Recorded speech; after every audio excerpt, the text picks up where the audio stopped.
Hello aspirants, class एमएट academy में आपका स्वागत है।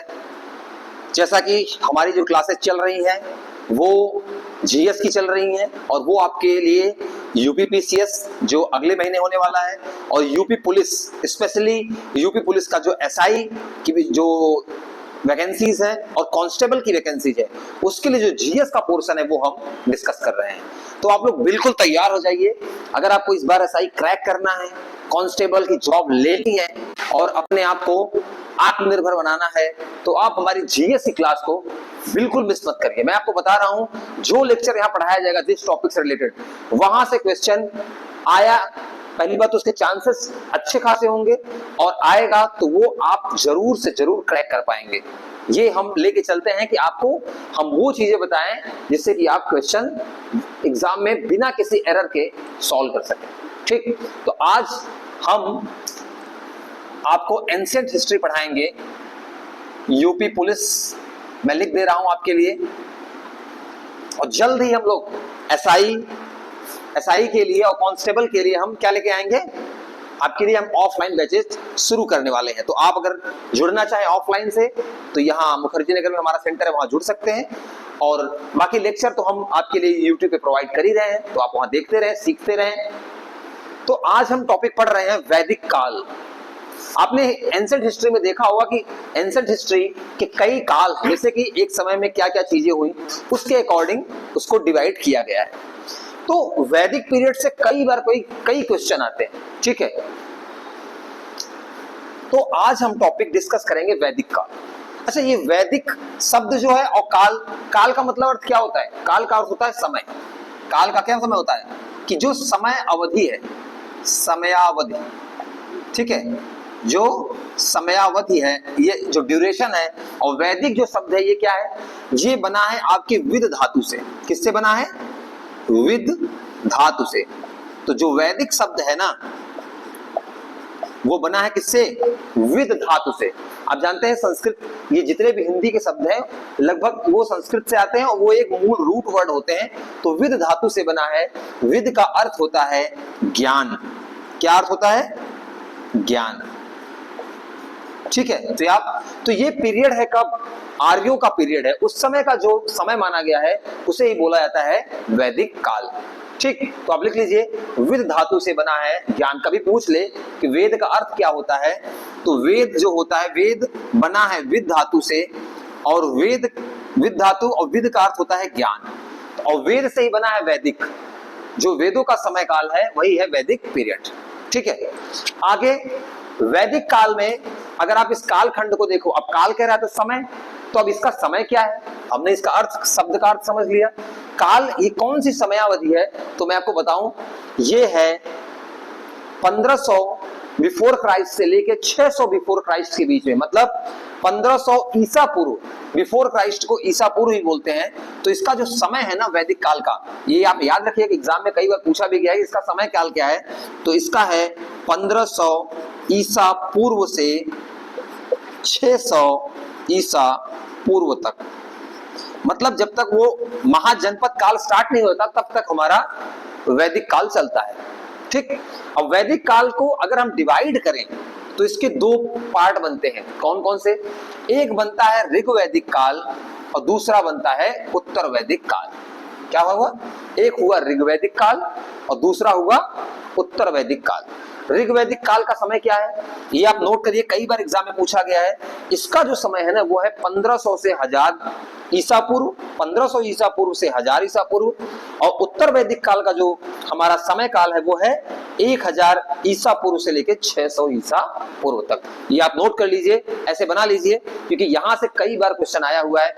वो डायरेक्ट समय पूछ देता है तो आपको इस समय याद रहना चाहिए। अच्छा, ईसा पूर्व का मतलब आप समझते होंगे, हमने अपनी पहली कई क्लासों में बताया है। ईसा पूर्व का मतलब है जो एक ईस्वी, जहां से ईस्वी शुरू होती है उससे उतना वर्ष पहले।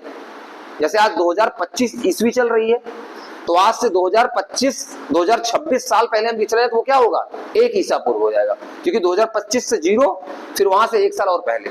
ठीक है, इसको आप नोट कर लीजिए।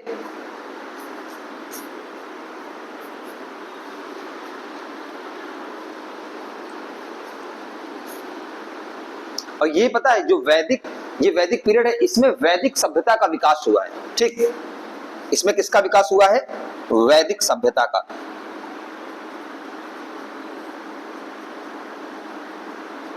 अच्छा, वेदों की जो सभ्यता है ये इस काल में हुआ क्या था, जो आर्य कम्युनिटी थी, आर्य समुदाय, जिनको मतलब उनके वो कहां से आए इस बारे में कई इतिहासकारों ने अलग अलग अपना अपना राय दिया है। किसी ने बोला है कि तिब्बत से आए हैं, किसी ने बोला, उसको हम डिस्कस भी करेंगे कि वहां से क्वेश्चन सीधे आते हैं, तो ये कहां से चल के आए हैं उस पर कई इतिहासकारों का अलग अलग ओपिनियन है, तो उसको हम यहाँ डिस्कस करेंगे।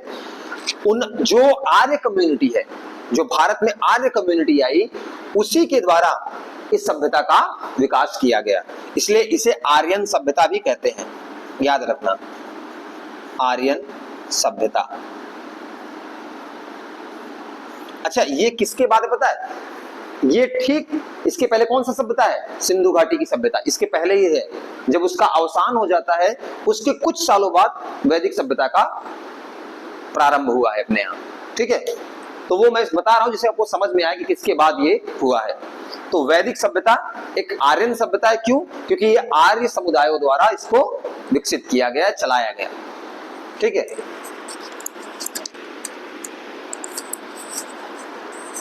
समझ में आ रहा है आप लोगों को?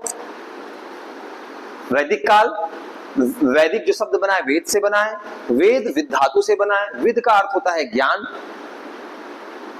वैदिक काल का समय काल है 1500 ईसा पूर्व से 600 ईसा पूर्व तक। इसके दो डिवीजन होते हैं, ऋग्वैदिक काल एंड उत्तर वैदिक। उत्तर का मतलब बाद वाला, ये है ऋग्वैदिक, ये उत्तर मतलब लेटर वैदिक पीरियड।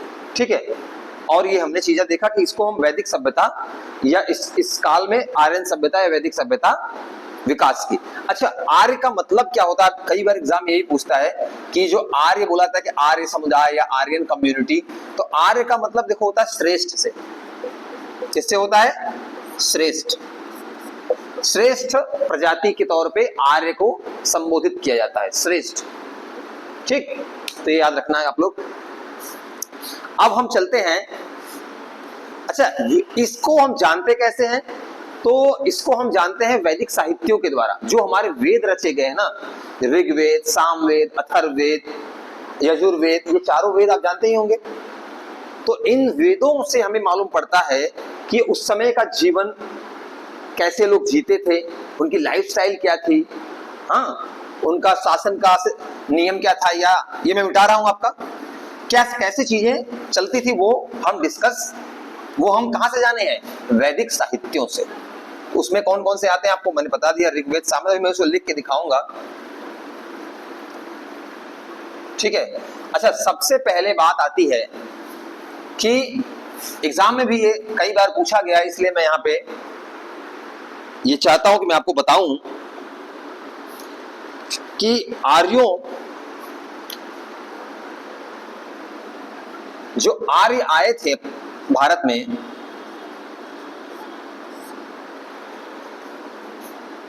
आर्यों के मूल स्थान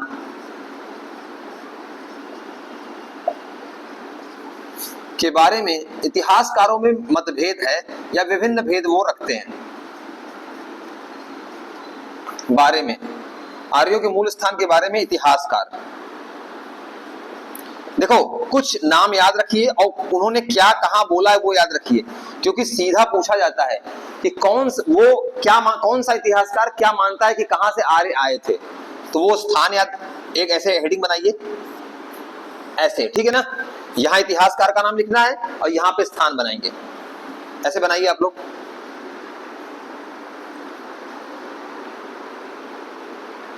ठीक,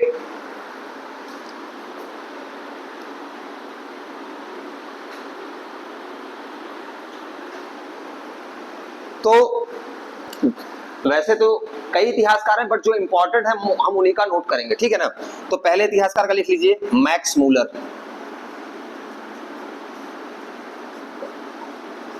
मैक्स मूलर काफी फेमस हिस्टोरियन है। इन्होंने बोला कि जो आर्य आए थे भारत में, वो कहां से आए थे? मिडिल ईस्ट से। कहां से? मध्य एशिया से। लिखते जाइए आप लोग।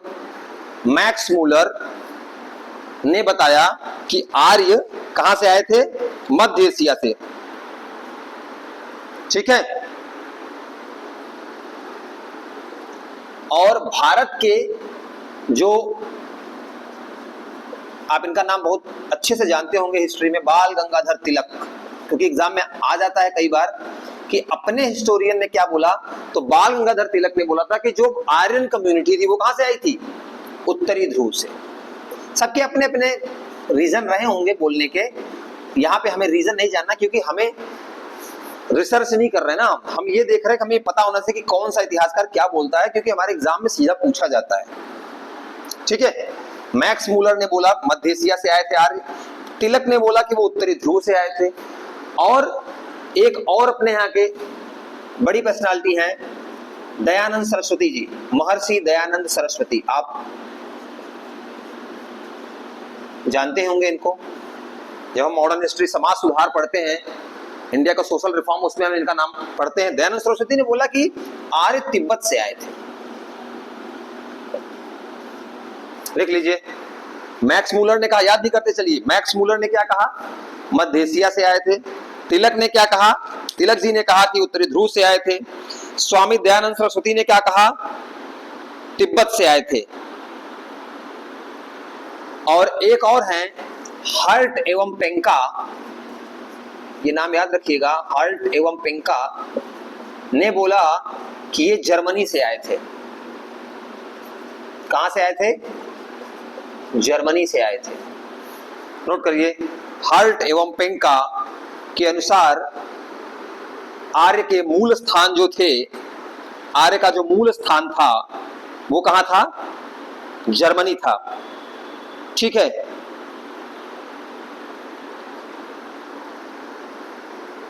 ठीक। और एक दो इतिहासकार भारत के हैं, उनका भी देख लीजिए। एक है एल डी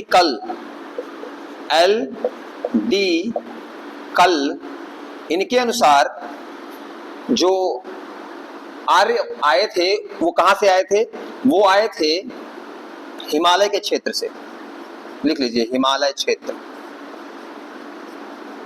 ठीक है, नोट करिए इसको, ये इतिहासकार हैं और ये रहा आपका मूल स्थान, जो कि कई बार क्वेश्चन आया हुआ है बच्चों, इसको याद रखना। ठीक है ना, नहीं तो फिर पछताएंगे आप कि यार ये पढ़े नहीं और चीजें गड़बड़ हो गई। ठीक है, एल.डी. कल ने क्या बोला, हिमालय क्षेत्र। अच्छा, इन्होंने हिमालय के साथ साथ कश्मीर को भी शामिल किया था, तो इसमें कश्मीर भी आप ऐड कर लीजिएगा, कश्मीर भी। ठीक है, इन्होंने बोला वहां से। दयानंद सरस्वती तिब्बत बोले हैं, इन्होंने कश्मीर बोला है। मैक्स मूलर का याद रखिएगा, तिलक का, और ये तीन बहुत इंपॉर्टेंट है। ठीक है, ये तो पक्का ही पूछता है, बाकी ये दो याद हो जाए तो अच्छी बात है। मैक्स मूलर मध्य एशिया से, तिलक उत्तरी ध्रुव से, दयानंद सरस्वती तिब्बत से, हर्ट एवं पेंका जर्मनी से, और एल.डी. कल ने क्या बोला कि हिमालय क्षेत्र या कश्मीर से आए होंगे। ठीक, एक और है, एक है पंडित गंगानाथ झा, इनका याद रख लीजिए, गंगानाथ झा। इन्होंने क्या बोला, इन्होंने बोला कि जो आर्य हैं वो आए हैं ब्रह्मर्षि देश, ब्रह्मर्षि देश। ये भी आप कश्मीर ही समझिए करीब करीब। तो ये नाम, ये वर्ड याद रखिएगा, क्योंकि अगर एग्जैक्ट ये वर्ड दे दे तो आप गंगानाथ झा ही लगाएंगे। ठीक है ना, तो एक बार स्नैपशॉट लेना ले लीजिए आप लोग, स्नैप लेना हो तो ले लीजिए, क्योंकि ये इंपॉर्टेंट फैक्ट है, आपको पता होना चाहिए। ठीक है,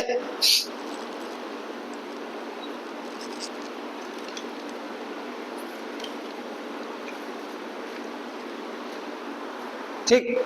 अब हम चलते हैं आगे, अब हम बात करेंगे वैदिक साहित्य के बारे में। अच्छा, वैदिक साहित्य उस समय से मैं मिटा दूं, ठीक है, जो उस समय काल से संबंधित तथ्यों को उजागर करते हैं कि कैसा जीवन था, क्या मान्यताएं थी, क्या किन किन धर्मों का पालन किया जाता था, किन की पूजा की जाती थी, उन सभी चीजों की, परंपराओं की, सभ्यताओं की, तो उनसे रिलेटेड जो साहित्य रचा गया है उसे बोलते हैं वैदिक साहित्य। और ये वैदिक काल के बारे में आर्यों को जानने का जो सबसे बड़ा स्रोत है वो क्या है, वैदिक साहित्य, वही प्रमुख स्रोत है। ठीक, तो अब हम बात करेंगे किसकी, वैदिक साहित्य की, कि वैदिक साहित्य में क्या क्या आते हैं। यहाँ से क्वेश्चन खूब आते हैं। देखिए, हमारा पर्पज यहाँ पे आपको पढ़ाने का, नॉलेज तो है ही, नॉलेज के साथ साथ आपके एग्जाम को भी ध्यान में रखना है कि क्वेश्चन कहां से बनते हैं। ठीक, तो वैदिक साहित्य के बारे में हम बात करेंगे। यहां तक कोई डाउट हो तो आप लोग कमेंट करिए। वैदिक साहित्य, इस काल से संबंधित तथ्यों से जो जुड़ा हुआ रचना किया गया वो साहित्य क्या कहलाते हैं? वैदिक साहित्य। ठीक, अब वैदिक साहित्य में देखिए, इसका आप हेडिंग डालिए वैदिक साहित्य। ठीक है,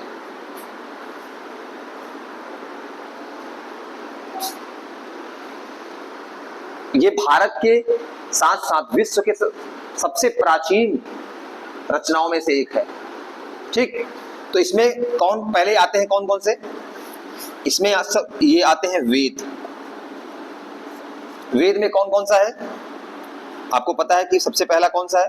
ऋग्वेद, यजुर्वेद, 4 वेद हैं, सामवेद और अथर्ववेद। कौन कौन से हैं? ऋग्वेद, यजुर्वेद, सामवेद, अथर्ववेद, 4 वेद हैं। ठीक है,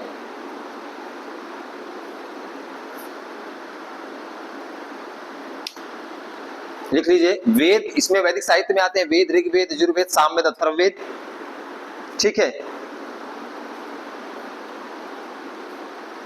और इन वेदों के भाग के रूप में क्या क्या होते हैं आप याद रखिएगा। ब्राह्मण ग्रंथ, हर वेद का एक ब्राह्मण ग्रंथ, 1 या 2 ब्राह्मण ग्रंथ होते हैं, संख्या में कुछ भी हो सकते हैं। और संहिता,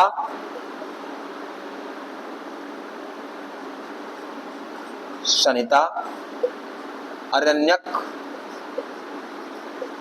और उपनिषद।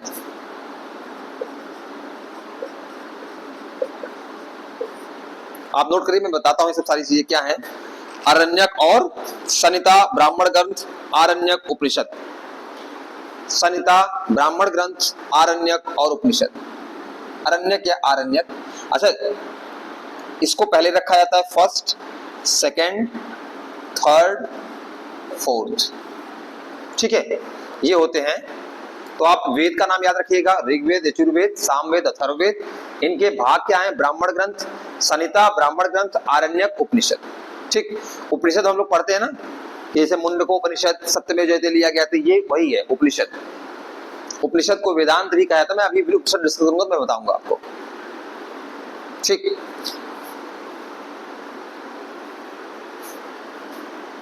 ये हो गया।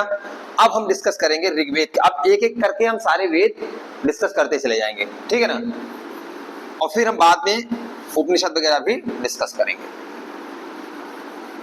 एक एक वेद को हम यहां पे डिस्कस करेंगे।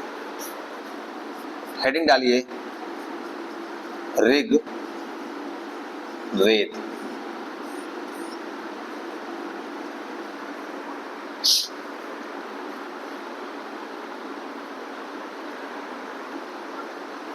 यह सबसे प्राचीन ग्रंथ है।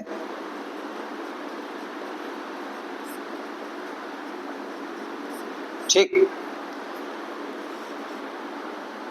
और इसमें 10 मंडल है, जो कि ऋग्वैदिक कालीन, आप जानते हैं कि वैदिक जो पूरा काल है उसमें सबसे पहले आता है, तो ये सबसे प्राचीन हुआ। इसके 10 मंडल हैं। ठीक, और 1028 सूक्त हैं। 10 मंडल हैं, 1028 सूक्त हैं। कभी कभी एग्जाम में पूछ लेता है, इसलिए इसको मैं लिखवा दे रहा हूं।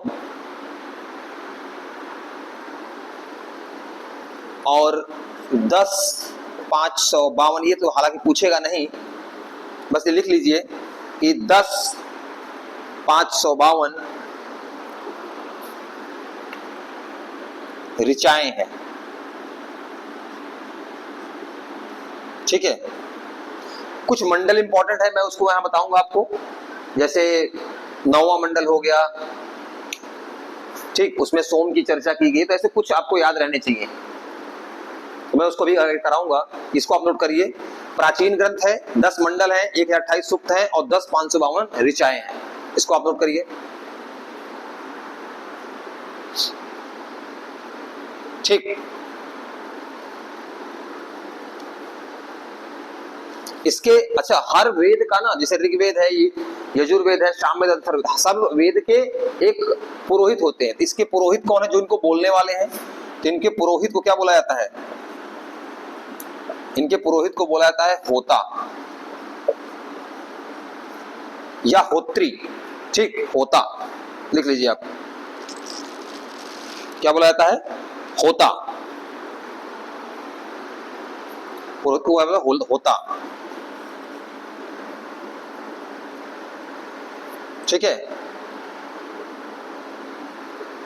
और इसी में ऋग्वेद में ही हमें गायत्री मंत्र, जो गायत्री मंत्र है ऋग्वेद के तीसरे मंडल, किसमें मिलता है? तीसरे मंडल में। ध्यान रखना, तीसरे मंडल में गायत्री मंत्र उल्लेखित है। और इसके रचनाकार कौन है आपको मैं बता दूं, उसके रचनाकार है विश्वामित्र। लिख लीजिए इसको। गायत्री मंत्र जो है वो तीसरे मंडल में है और इसके रचनाकार कौन है? विश्वामित्र।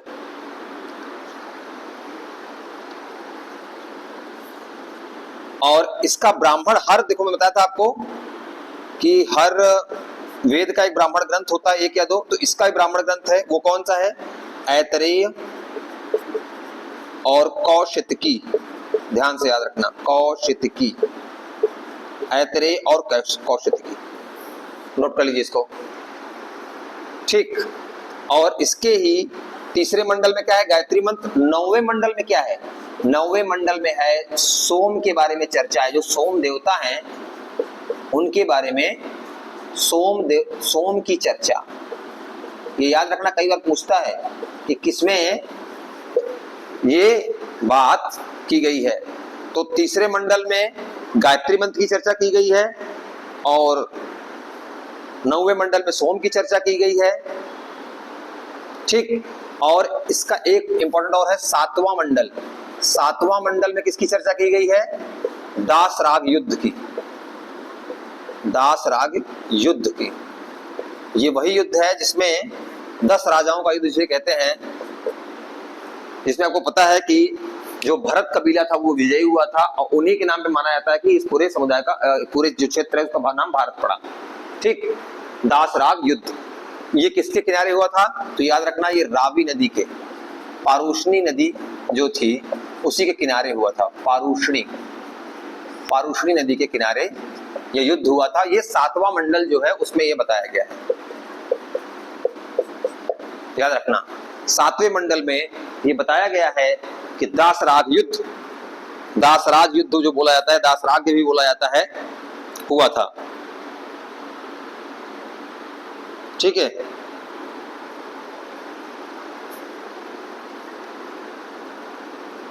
और जो वर्ण व्यवस्था की चर्चा की गई है वो 10वें मंडल में, याद रखना।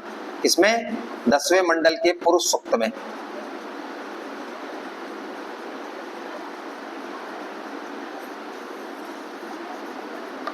लिख लीजिए, 10वें मंडल के पुरुष सूक्त में यह चर्चा की गई है किसकी? वर्ण व्यवस्था की।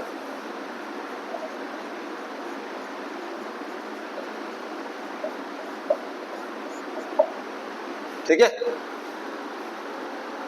एक बार स्नैप लेना हो तो ले लीजिए, क्योंकि ये ऋग वैदिक से रिलेटेड लगभग ये इसमें कंप्लीट हो गया।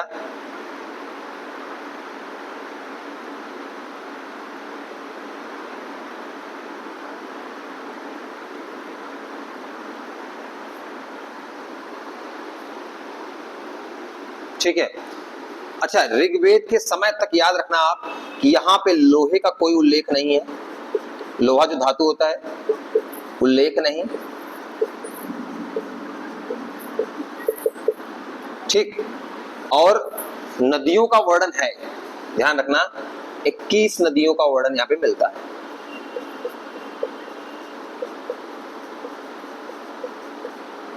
नदियों का वर्णन मिलता है। वैसे अगर वैदिक काल में बोला जाए तो वैदिक काल में दो सबसे पवित्र नदी उससे बोली जाती थी सरस्वती, याद रखना। सबसे पवित्र नदी क्या बोली जाती थी? सरस्वती। ठीक, तो ऋग्वेद का हो गया। इसमें जो पुरोहित है वो कौन है? होता। होता बोले जाते हैं, होत्री भी, इनको होत्री भी लिख सकते हो, होत्री या होता। इसके तीसरे मंडल में गायत्री मंत्र, 9वें मंडल में सोम की चर्चा, 10वें मंडल में वर्णक्रम वर्ण व्यवस्था की, 7वें मंडल में दासराग युद्ध की जो कि रावी नदी किनारे हुआ था। और ये हो गया 10 मंडल टोटल है, 1028 सूक्त हैं, 10,552 ऋचाएं हैं। ब्राह्मण ग्रंथ कौन से हैं? ऐत्रेय और कौशिक की। ब्राह्मण ग्रंथ याद रखना, पूछा जाता है कई बार, और ये भी बहुत पूछा गया है। ठीक, अब हम चलते हैं, ऋग्वेद हो गया, अब हम चलेंगे यजुर्वेद की तरफ। ठीक,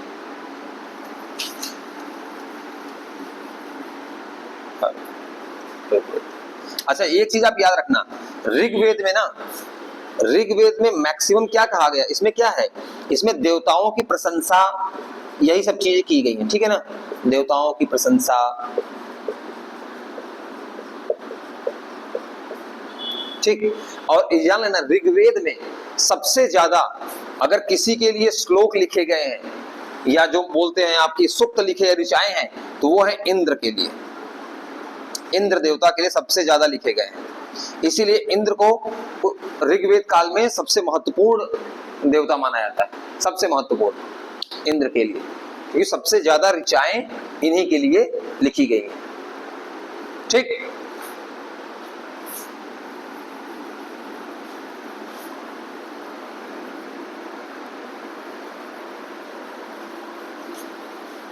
अब हम चलते हैं यजुर्वेद की तरफ। पहले इंट्रोडक्शन दे देते हैं ऐसे आपको, उसके बाद जो चीजें रह जाएंगी वो कंप्लीट करा देंगे हम उसको। यजुर्वेद, हेडिंग डालिए आप लोग, यजुर्वेद।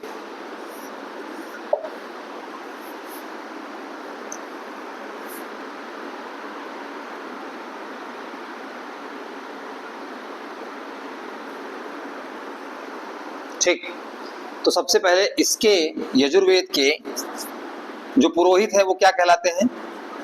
यजुर्वेद के पुरोहित को कहा जाता है, जो वहां पे मंत्र पढ़ते हैं ये सब चीजें, उनको बोला जाता है अर्धव्यु। क्या बोला जाता है? अर्धव्यु। नोट करिए, ऋग्वेद वाले को क्या बोलते हैं जो पुरोहित है? होता या होत्री। और यजुर्वेद वाले पुरोहित को क्या बोलते हैं? अर्धव्यु। ठीक है, अच्छा ये इसमें है क्या? जैसे उसमें क्या था, उसमें देवताओं की प्रशंसा या प्रार्थना का ज्यादा उसमें सारा वही सब था। इसमें क्या है? इसमें कर्म कांड को बढ़ावा, इसमें कर्म कांड से रिलेटेड बातें ज्यादा की गई हैं। कर्म कांड, जो वैदिक कर्म कांड होते हैं ना, उनकी चर्चा यजुर्वेद में की गई है। पुरोहित कौन है? अर्धव्यु। और इसमें चर्चा किसी की गई? कर्मकांड की। और ये ध्यान रखना कि इसमें गद्य व पद्य दोनों रूपों में इसको देखा जाता है, गद्य पद्य दोनों में। इसलिए आप सुनते होंगे, एक होता है शुक्ल यजुर्वेद, एक होता है कृष्ण यजुर्वेद, आपने सुना होगा नाम। तो गद्य व पद्य दोनों में है ये, ठीक है, गद्य व पद्य दोनों में मिलता है। तो देखो इसमें क्या है, गद्य प्लस पद्य, अगर दोनों हैं वो मिलता है किसमें? कृष्ण यजुर्वेद में। ये आप याद रखना, जो कृष्ण यजुर्वेद है उसका फॉर्मेट जो है वो गद्य व पद्य दोनों है, लेकिन जो शुक्ल यजुर्वेद है उसमें केवल गद्य है।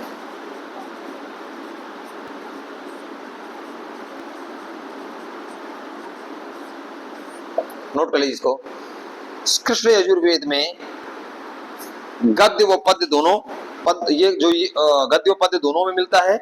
और शुक्ल यजुर्वेद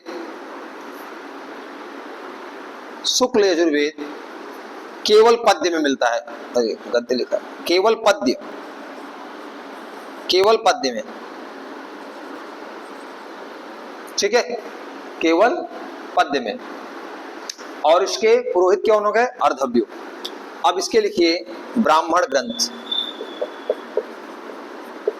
क्योंकि क्या है एग्जाम में ना, देखिए आप यूपीएसआई हो गया या यूपीपीसीएस हो गया, इन सब में क्या होता है, एग्जाम में सीधे क्वेश्चन यहीं से पूछ ले जाते हैं कि कौन से ब्राह्मण ग्रंथ हैं, तो आपको पता होना चाहिए। तो इसके ब्राह्मण ग्रंथ है शतपथ, शतपथ ब्राह्मण और तैत्तिरीय, तैत्तिरीय, शतपथ ब्राह्मण और तैत्तिरीय।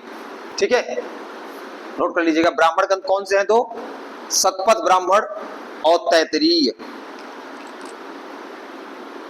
ठीक है,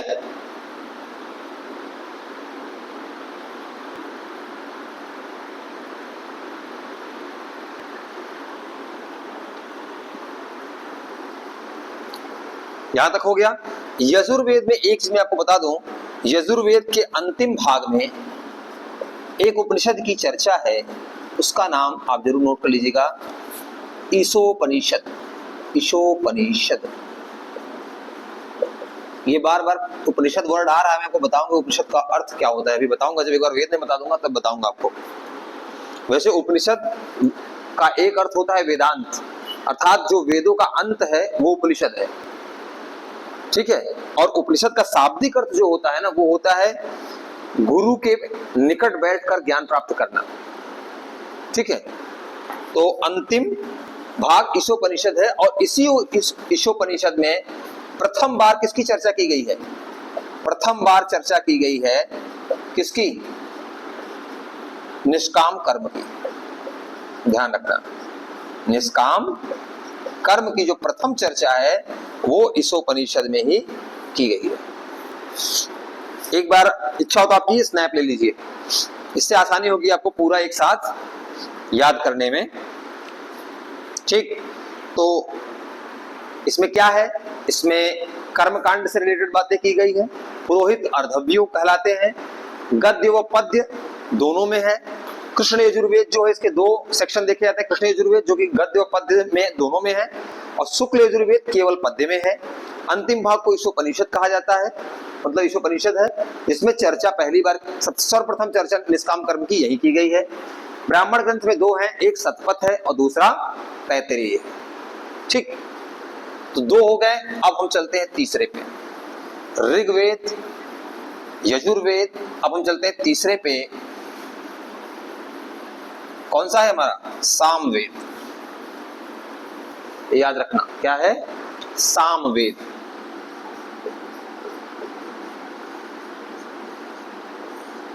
साम जो शब्द है ना, इसका अर्थ होता है संगीत से रिलेटेड। तो इससे क्या मालूम पड़ता है? अच्छा, वेद जो शब्द है इसका मतलब ये, इसका क्या है? वेद बना है किससे? वेद धातु से, मैंने पहले ही बताया, जिसका अर्थ होता है ज्ञान। अब साम मतलब संगीत का जो ज्ञान है, मतलब ये जो वेद है ना, इसमें संगीत को केंद्र में रखकर इसकी रचना की गई है। संगीत के बारे में ज्यादातर इसमें चीजें हैं। ठीक, तो आप इसको लिखिए, सामवेद, इसमें संगीत का विषय केंद्रित है। इसका जो पुरोहित होगा उनको क्या कहा जाता है? उनको कहा जाता है उद्गाता। क्या? उद्गाता। नोट कर लीजिए, उद्गाता। तो ये किससे रिलेटेड है? सामवेद। सामवेद रिलेटेड है संगीत से, संगीत गान। ठीक है, और जो मंत्रों को गाते हैं उनको क्या कहा जाता है? उद्गाता। ठीक, और इनके जो ब्राह्मण ग्रंथ हैं वो याद रखिएगा, थोड़े से पूछ ही दे तो फंस जाएंगे आप। दो हैं, एक है तांड्य और दूसरा है पंचविश। क्या है? पंचविश। तांड्य और पंचविश किससे रिलेटेड है? संगीत से। कई बार बताऊं एग्जाम में पूछ लिया जाता है, एक तरफ दे देगा ऋग्वेद, यजुर्वेद, सामवेद, अथर्ववेद, एक तरफ दे देगा कि क्या काम है, मतलब इसमें किस चीज से रिलेटेड चर्चा की गई है। तो आपको याद होना चाहिए कि इसमें संगीत या गायन से संबंधित है। ठीक है, होता क्या था, जब यज्ञ होते थे ना, तो यज्ञ के अवसर पर मंत्रोच्चार का जो एक तरीका नहीं होता, वो सामवेद से उनकी चर्चा है। मंत्रोच्चार, ठीक। तो इसके पुरोहित क्या कहते हैं? उद्गाता। ब्राह्मण ग्रंथ क्या है? ब्राह्मण ग्रंथ है तांडव व पंचविश। क्या है? तांडव व पंचविश, ठीक। तो ये यहां तक आप समझिए। यहां से क्वेश्चन देखो 2-3 बनते हैं, तो आपको याद रखना है, और चारों याद रखने हैं। अब हम चलेंगे किसकी तरफ? अथर्ववेद की तरफ। अथर्व,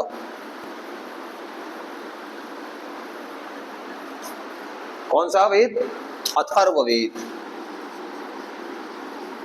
ये आप जानते रहे कि किस वेद में किस चीज की चर्चा की गई है, ठीक है। हेडिंग डालिए अथर्ववेद, ठीक है। अथर्ववेद।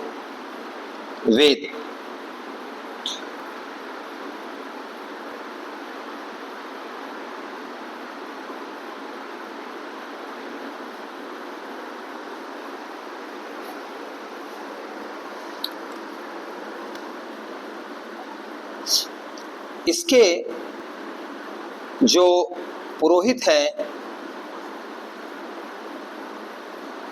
उनको कहा जाता है ब्रह्म, ठीक। उनके पुरोहित क्या कहता है? ब्रह्म।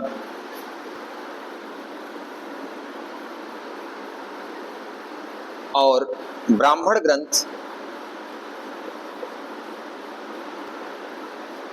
अच्छा, अथर्ववेद में ना एक चीज याद रखना, इसका विषय क्या है?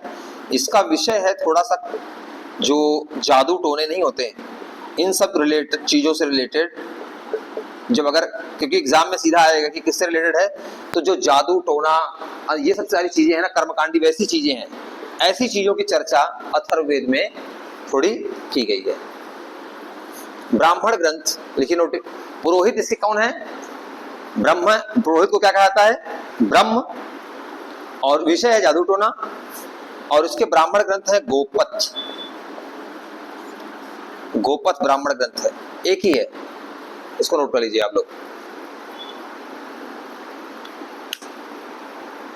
पुरोहित ब्रह्म कहलाते हैं, इसमें जो मंत्र जाप करते हैं, जो मंत्रोच्चार करते हैं। ब्राह्मण ग्रंथ इसका गोपथ है, विषय इसका है जादू टोना। अच्छा, इसमें याद रखना आप, इसमें कई मंत्र बताया जाता है कि करीब करीब 1200 मंत्र ना, लगभग 1200 मंत्र ऋग्वेद से हैं। ऋग्वेद से इसमें लिए गए हैं, नोट कर लीजिए। इसमें कभी आ जाए कि कहां से लिए गए हैं, तो ऋग्वेद से 1200 मंत्र लिए गए हैं, ठीक। तो ऋग्वेद को जो बोलते हैं उन्हें क्या बोला जाता है? होता या होत्री। और जो सामवेद को बोलते हैं उन्हें उद्गाता बोलते हैं। जो यजुर्वेद को बोलते हैं उन्हें अर्धव्यु बोलते हैं। और जो अथर्ववेद को वो पुरोहित होते हैं वो क्या कहलाते हैं? ब्रह्म, ठीक। अच्छा, एक चीज में ध्यान रखना, अथर्ववेद में ही आप जानते होंगे कि जो सभा और समिति है, इसकी चर्चा की गई है। इसी में की चर्चा कहां की गई है? अगर एग्जाम में पूछ ले कि सभा व समिति की चर्चा कहां की गई है, तो वो की गई है कहां? अथर्ववेद में, ठीक है। नोट कर लीजिए इसको। सभा व समिति की चर्चा जो की गई है वो की गई है अथर्ववेद में, ठीक। और सभा और समिति को प्रजापति की पुत्रियां कहा गया है। प्रजापति की पुत्रियां, किसको? सभा व समिति को, ठीक। और अथर्ववेद इंपॉर्टेंट और है, मगध व अंग की जो पहली चर्चा है नामों की ना, मगध व अंग की, इनकी चर्चा इसी में की गई है। दूरस्थ प्रदेश के रूप में, कि बहुत दूर वाले प्रदेश है, दूरस्थ प्रदेश, ठीक है। मगध व अंग की चर्चा कहां की गई है? सर्वप्रथम अथर्ववेद में की गई है। तो ये चीज आप नोट कर लीजिए या इसका स्नैप ले लीजिए, फिर हम आगे चलें, क्योंकि यहां से क्वेश्चन आएंगे, मैं बता रहा हूं आपको।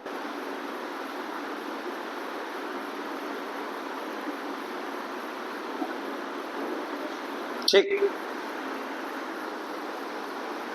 हमने क्या किया, हमने आपको मोटे तौर पे वेदों के बारे में बता दिया। अब हम चलेंगे आगे कि ऋग्वेद काल, जैसे मैंने बताया था कि ब्राह्मण ग्रंथ, संहिता, आरण्यक। आरण्यक देखो, आरण्यक जो है ना वो अरण्य से बना हुआ है। आरण्यक जो शब्द है, आरण्यक बोलते हैं ना, आरण्यक, तो आरण्यक किससे बना है? अरण्य से।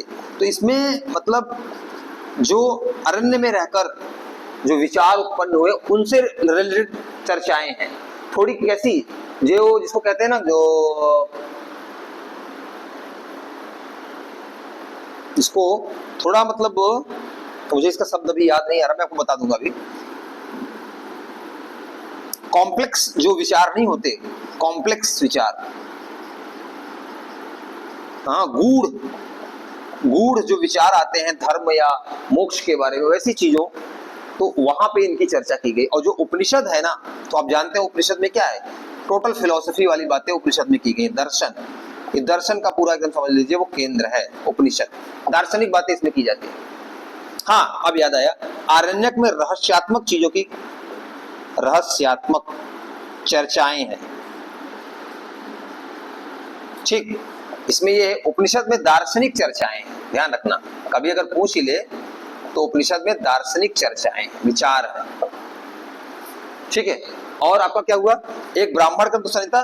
देखो जो ब्राह्मण ग्रंथ वगैरह हैं ये कर्मकांड से रिलेटेड बातें करते हैं। ठीक है, कि कैसे पूजा पाठ करना है, वो सब चीजों की बात करते हैं, और संहिता वगैरह। तो यहां से आप चीजें समझ सकते हैं। ठीक, आरण्यक रहस्यात्मक चर्चा होती है, उपनिषद में दार्शनिक होती है, और ब्राह्मण ग्रंथ वगैरह में कर्मकांडीय विषय की चर्चा होती है। ठीक। अच्छा, कई बार क्या होता है ना, उपनिषद के बारे में चीजें पूछी जाती हैं, तो हेडिंग डालिए उपनिषद। आप जानते हैं कि हमारे जो भारतीय नोट वगैरह हम देखते हैं, कहीं भारतीय चिन्ह है, अपना राजकीय चिन्ह है, उसमें आप देखते हैं लिखा रहता है सत्यमेव जयते। वो जो शब्द लिया गया है ना, वो उपनिषद से ही लिया गया है। मैं बताता हूं कि कौन से उपनिषद से लिया गया है। सत्य मेव जयते, सत्य की सदैव विजय होती है, ये लिया गया है आपका मुंडकोपनिषद से। मुंडकोपनिषद, मुंडकोपनिषद। ठीक है, तो हेडिंग डालिए, मैं तो ऐसे बता दी, मैं बताऊंगा कि किस उपनिषद में क्या है।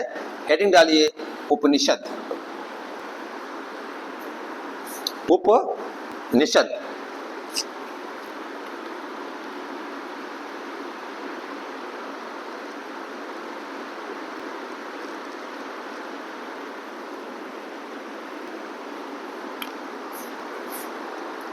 तो उपनिषद का अर्थ क्या होता है?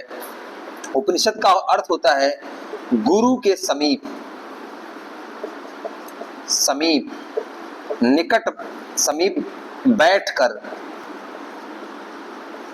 ज्ञान प्राप्ति करना, ज्ञान प्राप्ति, इसका अर्थ यही होता है। उपनिषद का शाब्दिक अर्थ जो होता है, ये बोलते हैं, अब चूंकि वेद के अंतिम भाग में है, इसीलिए इसको क्या कहा जाता है?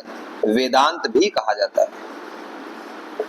वेद प्लस अंत, तो वेद के अंतिम भाग में, इसलिए इसको वेदांत भी कहा जाता है। और उपनिषद का होता है अर्थ, अगर इसको ब्रेक करेंगे आप, तो उपनिषद का अर्थ होता है गुरु के समीप बैठकर ज्ञान प्राप्ति। नोट कर लीजिए आप लोग, गुरु के समीप बैठकर ज्ञान प्राप्ति, समीप बैठना, ज्ञान प्राप्ति के लिए गुरु के समीप ज्ञान प्राप्ति, ज्ञान प्राप्ति हेतु शिष्य का गुरु के समीप बैठना। ठीक है। और इसमें आप जानते, मैंने जैसे पहले ही बताया था कि इसमें दर्शन, इसका जो विषय है वो दर्शन है। ठीक है। देखिए, जब वैदिक काल शुरू होता है ना, तो वैदिक ऋग्वैदिक पीरियड में क्या है ना, जो चर्चाएं की गई हैं, जो मंत्र रचे गए हैं ऋग्वेद में, उसमें ज्यादातर ऐसी चीजें हैं कि केवल डिमांड वाली है, फिजिकल डिमांड वाली है। जैसे कि भगवान मुझे खाना चाहिए, भगवान मुझे गाय दे दो, अन्न दे दो, वर्षा हो, हम बलिष्ठ हो, ताकतवर हो, ऐसी चर्चाएं, पुत्र हो। लेकिन जैसे जैसे समय बीतता है और उपनिषद की ओर हम आगे बढ़ते हैं, तो उपनिषदों में अब यहां तक आते आते अब इंसान फिजिकल डिमांड नहीं कर रहा, अब वो मुक्ति की तरफ बढ़ रहा है, उसका वैचारिक विकास हो गया है। ठीक, तो वैदिक पीरियड में शुरू से ही नहीं हो गया था। शुरुआत में तो नॉर्मल डिमांड थी कि हमें रोग मुक्त रहें, हम भोजन पाएं, गाय हो, ऐसी चीजें। बट उपनिषद में आते आते मोक्ष का कॉन्सेप्ट और मुक्ति का, ये सब चीजों पे चर्चा होने लगी। ठीक है, तो अब हम देखेंगे कुछ उपनिषद देखेंगे, हमने बता दिया कौन कौन से। अब कुछ उपनिषद की लिस्ट देखेंगे और उसमें क्या क्या विशेष है वो हम समझेंगे, क्योंकि एग्जाम में सीधा आता है। ठीक, अभी यूपी ट्रिपल एससी पेट में भी एग्जाम हुआ था, वहां पे भी सीधा छांदोग्य उपनिषद से क्वेश्चन आ गया था। तो आपको उपनिषद पता होने चाहिए जो इंपॉर्टेंट है, सारे नहीं। ठीक, तो आप लोग लिस्ट बनाइए। उपनिषद, इसको मैं मिटा दे रहा हूं। उपनिषद, और ये लिस्ट बनेगी, इसमें क्या चर्चाएं हैं। ठीक है, तो याद रखना, एक है छांदोग्य उपनिषद,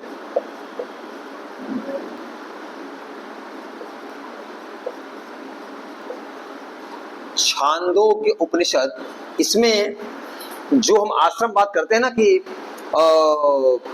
गृहस्थ, वानप्रस्थ, सन्यास, ये वाला जो होता है, ये चीजें जो दी गई हैं, ये किसमें दी गई हैं? ये छांदोग्य उपनिषद में 3 दिया गया है। ठीक है, तो इसको आप एक तरफ बनाइए उपनिषद, एक तरफ लिखिए विषय, बनाइए इसको, फिर हम बताते हैं आपको। छांदोग्य की बात करेंगे, फिर हम मुंडकों की बात करेंगे, मुंडक उपनिषद, जाबाल उपनिषद, कठोपनिषद, सबकी हम चर्चा करेंगे।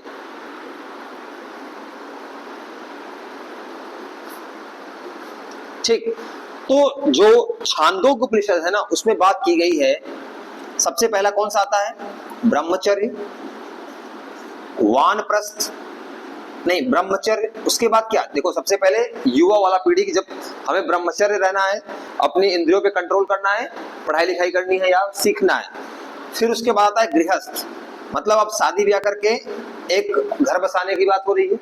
फिर वानप्रस्थ, मतलब अब गृहस्थ से निकलकर जंगल की तरफ बढ़ने को, या ये हो गया। ठीक है ना, तो मिटा ही देता हूं मैं। वानप्रस्थ, इसमें 3 चर्चाएं की गई हैं। ठीक है ना, ब्रह्मचर्य, गृहस्थ और वानप्रस्थ, 3 की चर्चाएं की गई हैं छांदोग्य में। नोट करिए, ब्रह्मचर्य। और यही क्वेश्चन इस बार यूपी ट्रिपल एससी पेट में आ गया था, इस बार जो 2025 हुआ है, आया था यही। नोट कर लीजिए इसको। छांदोग्य उपनिषद चर्चा की गई है। ये सब क्या है? ये आश्रम है, आपको पता है ना। आश्रम जैसे जीवन, भारतीय जो वैदिक सभ्यता है उसमें जीवन को 4 आश्रमों में बांटा गया है। पहले ब्रह्मचर्य, गृहस्थ, वानप्रस्थ और सन्यास। तो पहले छांदोग्य उपनिषद में 3 ही थे, बाद में इसको किसमें जोड़ा गया? जब जाबालोपनिषद की रचना की गई, जाबालोपनिषद, तो उसमें एक और डाल दिया गया। ये 3 तो रहेंगे ही, इसको नोट कर लीजिए, 3 रहेंगे प्लस सन्यास। तो सन्यास पहले से नहीं था, तो एग्जाम में यही पूछ दिया था कि इसमें कितने आश्रमों की बात की गई, तो ब्रह्मचर्य, गृहस्थ, वानप्रस्थ। ठीक, तो याद रखना आप। और जाबालोपनिषद में क्या है? 3 और प्लस सन्यास। ठीक, मुंडकोपनिषद में बता ही दिया था आपको कि मुंडक में क्या दिया गया है? सत्यमेव जयते की चर्चा की गई है। ठीक, ये हो गया। और एक और हो गया, अच्छा, ईशोपनिषद में निष्काम कर्म की चर्चा की गई है, ये आपको पता ही है। निष्काम कर्म की चर्चा की गई है, प्रथम चर्चा यही की गई है। ठीक, एक और है जाबाल हो गया, एक है कठोपनिषद। कठोपनिषद, इसमें चर्चा की गई है यम नचिकेता संवाद की। एग्जाम में देखिए कई बार पूछा जाता है, इसलिए मैं आपको कहानी बताने की जगह मैं चाहता हूं कि आप वो पॉइंट ये पढ़ के जाएं जिससे कि आपका यूपीएसआई और कांस्टेबल का एग्जाम निकले। कठोपनिषद में यम नचिकेता संवाद, ईशोपनिषद में निष्काम कर्म, मुंडकोपनिषद में सत्यमेव जयते, जाबालोपनिषद में ब्रह्मचर्य गृहस्थ वानप्रस्थ संन्यास और छांदोग्य में केवलती। ठीक, इसको पूरा नोट कर लीजिए आप लोग। ये जितने भी उपनिषद हैं इनमें किन की चर्चाएं की गई वो आपको जानना बहुत जरूरी है, और इसको आप नोट कर लीजिए, स्नैप ले लीजिए इसका, मैं तो कहूंगा आपको। ठीक है, इसका स्नैप ले लीजिए क्योंकि यहां से क्वेश्चन सीधे आते हैं।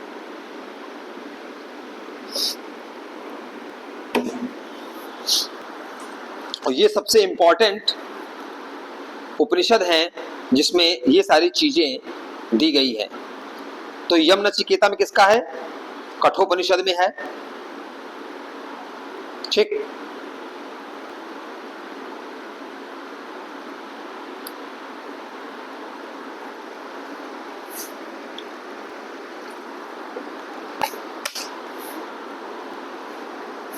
तो ये चीजें बिल्कुल आप लोग याद रखिएगा। और दो अच्छा, इसको मैं मिटा दे रहा हूं। दो उपनिषद और हैं, उनको भी आप याद रखिए। एक है बृहदारण्यक उपनिषद, इसमें गार्गी और याज्ञवल्क्य संवाद की चर्चा की गई है। याज्ञवल्क्य, याद रखना नाम, याज्ञवल्क्य संवाद। कठोपनिषद में किसकी है? यम नचिकेता संवाद। बृहदारण्यक में किसकी है? गार्गी और याज्ञवल्क्य। और एक और है श्वेतेश्वर उपनिषद।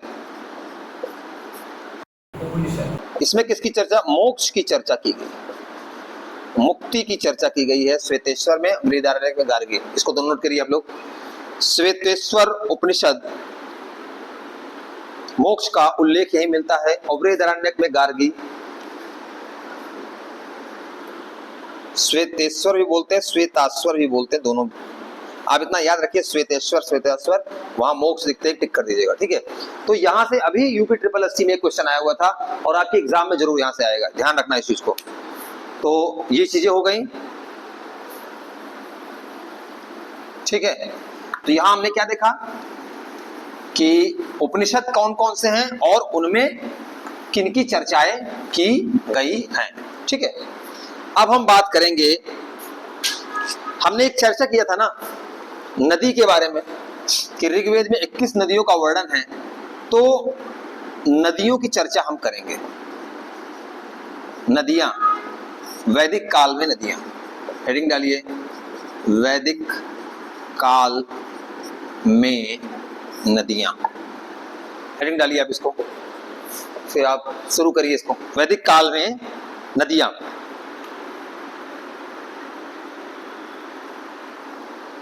ठीक। तो आपको मैं बताया था पहले ही कि इसमें सबसे पवित्र नदी कौन सी बोली जाती है, मैंने पहले डिस्कस किया था। वो कौन सी है? सबसे पवित्र नदी कौन सी बोली जाती है? सरस्वती नदी। अच्छा, इनको उस समय किन किन नामों से पुकारा गया है वहां पे? इनको बोला गया है नदीतमा, याद रखना, नदीतमा, देवीतमा और मातेतमा।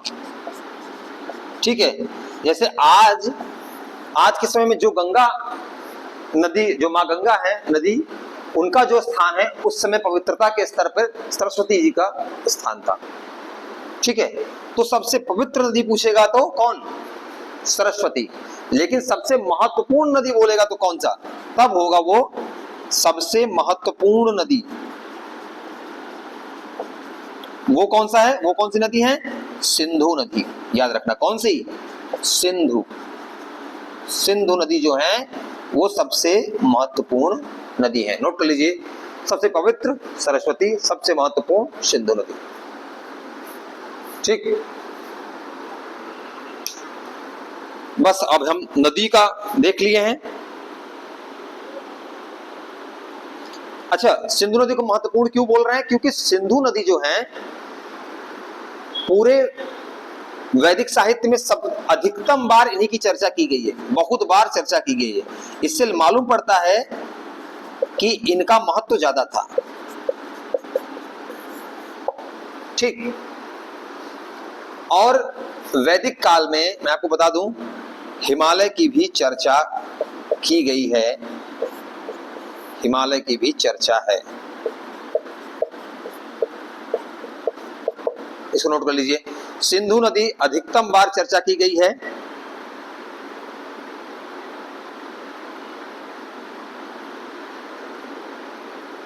ठीक। और सिंधु नदी जहां गिरती है अरब सागर, उसको बोला गया है उसमें परावत।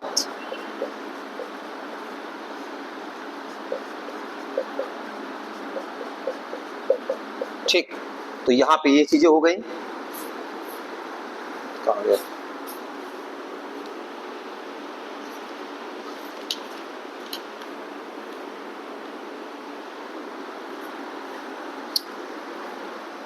ये हो गया। अच्छा, कुछ नदियों के उस समय जो नाम थे वो आज उन नामों से थोड़े परिवर्तित हो चुके हैं। मैं उसको एक लिस्टिंग कर दे रहा हूं क्योंकि एग्जाम में कई बार पूछा जाता है। एक लिखिए, और इसी के साथ हमारा आज का लेक्चर यहीं समाप्त होगा। वैदिक काल में नदी, क्योंकि कई बार आया हुआ है तो आपको पता होना चाहिए। और वर्तमान में इनका नाम क्या है, वर्तमान में नाम, ठीक है। ठीक। तो सिंधु को तो आज भी सिंधु नदी ही बोला जाता है, तो आप जान ही रहे हैं, तो ये सेम है। दूसरी है जो आज की चेनाब है, उनको उस समय बोला जाता था अस्किनी, याद रखना। अस्किनी जो है, ऋग्वेद काल में अस्किनी जिनको बोला जाता था, आज उनका नाम है चेनाब। चेनाब जो है, और सिंधु को सिंधु, अस्किनी को चेनाब। और रावी जो नदी है ना, आज